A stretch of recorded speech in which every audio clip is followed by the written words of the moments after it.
ایک زمانے کی بات ہے، ایک موچی اپنی بیوی کے ساتھ جوتے بناتا تھا۔ وہ بہت محنتی اور ایماندار تھا، لیکن پھر بھی وہ اتنا نہیں کما پاتا تھا کہ اپنی گزر بسر کر سکے۔ آخرکار اس کے پاس کچھ نہ بچا سوائے اتنے چمڑے کے جس سے وہ صرف ایک جوڑا جوتے بنا سکتا تھا۔ اس نے وہ چمڑا کاٹ کر رکھا کہ اگلے دن صبح سویرے اٹھ کر جوتے تیار کرے گا۔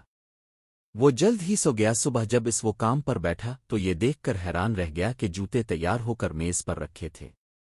کاریگری اتنی عمدہ تھی کہ ایک بھی سلائی ٹیڑھی نہ تھی، بلکہ ایک شاہکار تھا۔ اس نے اپنی بیوی کو بتایا، وہ بہت خوش ہوئی۔ اسی دن ایک گاہک آیا اور جوتے اس کو اتنے پسند آئے کہ اس نے عام داموں سے بھی زیادہ خوشی ادا کیے۔ موچی نے اس پیسے سے اتنا چمڑا خرید لیا جس سے 2 جوڑے مزید بن سکیں۔ شام کو اس نے کام کاٹ کر رکھ دیا اور جلدی سو گیا، مگر جب صبح اٹھا تو کام پہلے ہی مکمل ہو چکا تھا۔ پھر گاہک آئے اور اچھے داموں میں جوتے خریدے۔ اب موچی نے 4 جوڑوں کا چمڑا خریدا اور پھر ویسا ہی ہوا۔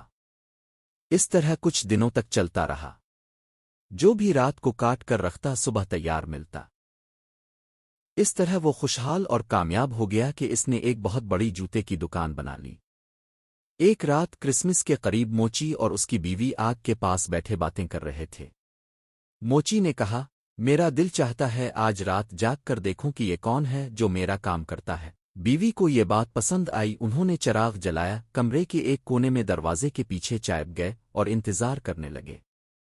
آدھی رات ہوتے ہی ننے بونے اندر آئے۔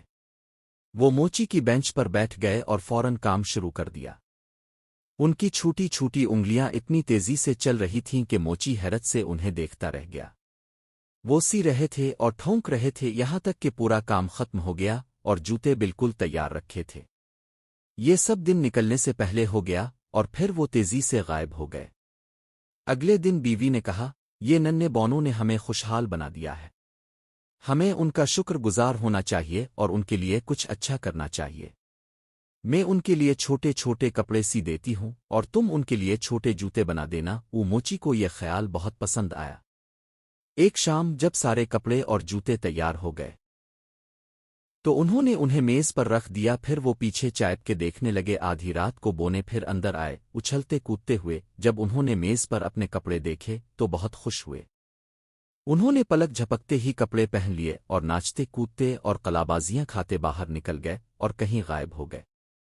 اس کے بعد موچی اور اس کی بیوی نے ان بونوں کو پھر کبھی نہیں دیکھا، مگر ان کی زندگی ہمیشہ خوشی اور کامیابی سے گزری۔